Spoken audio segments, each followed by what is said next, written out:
भूतिया bus stand part 3 देखने से पहले अगर आपने बाकी के पार्ट यानी पार्ट 1 और पार्ट 2 नहीं देखा है तो जाकर देख लीजिए, वरना आपको स्टोरी समझ में नहीं आएगी। पार्ट 2 के लास्ट में जो भी हुआ उसके बाद कुछ महीनों के बाद रवि का जीवन सामान्य हो गया था, लेकिन एक दिन उसे अचानक अर्जुन का फोन आया। अर्जुन की आवाज़ घबराई हुई थी। उसने बताया कि उसे एक अजीब सा सपना आया है जिसमें वही बस स्टैंड वाली पुरानी बस दिख रही थी। उसने सपने में देखा कि बस में बैठी आत्माएं अभी भी मदद मांग रही है। यह सुनकर रवि हैरान रह गया। उसने सोचा कि क्या सच में अभी भी कुछ बाकी रह गया है।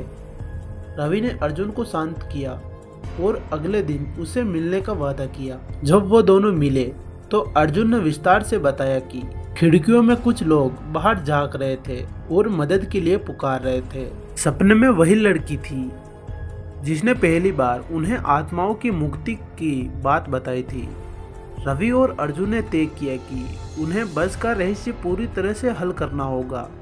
उन्होंने इस बार स्थानीय मंदिर एक पुरोहित की सलाह ली। पुरोहित ने उन्हें बताया कि कभी कभी आत्माएं पूरी तरह से मुक्त नहीं हो पाती है, खासकर जब उनका कोई काम अधूरा रह जाता है या फिर उन्हें कोई याद करता है।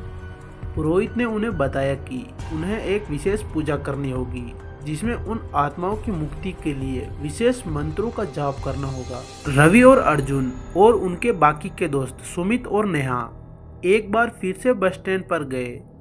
इस बार वे पूरी तैयारी के साथ आए थे। उनके साथ पुरोहित भी थे जो अनुष्ठान की विधि का संचालन करने वाले थे। रात के समय उन्होंने वहां पर यज्ञ आयोजित किया।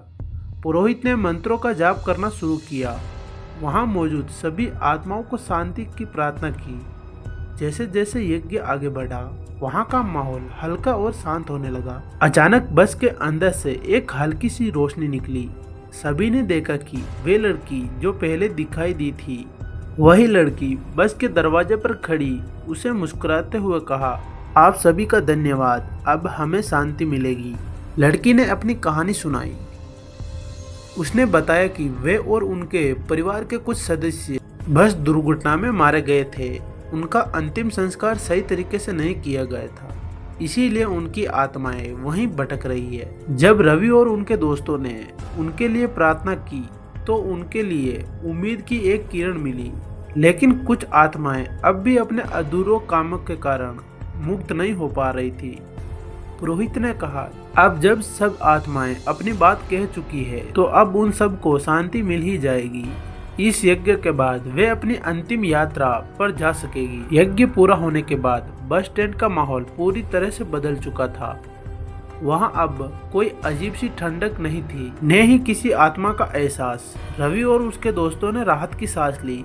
उन्होंने महसूस किया कि उन्होंने वास्तव में कुछ खास किया है। अगली सुबह जब वे अपने घर लौटे तो ये सब बात अपने घर वालों को बताई और सबने उसकी बहुत तारीफ की। वह बस स्टैंड अब भी वही है, लेकिन अब वह जगह डरावनी नहीं लगती। लोग वहां आराम से आते जाते हैं। रवि और उनके दोस्तों ने वो कहानी अब भी गांव में सुनाई जाती है। तो दोस्तों, ये स्टोरी यहीं पर एंड होती है। अगर आप ऐसी स्टोरी देखना चाहते हैं तो हमारे चैनल को सब्सक्राइब एंड वीडियो को लाइक कर दीजिए। तो चलो मिलते हैं किसी नेक्स्ट हॉरर स्टोरी में। तब तक के लिए राधे राधे।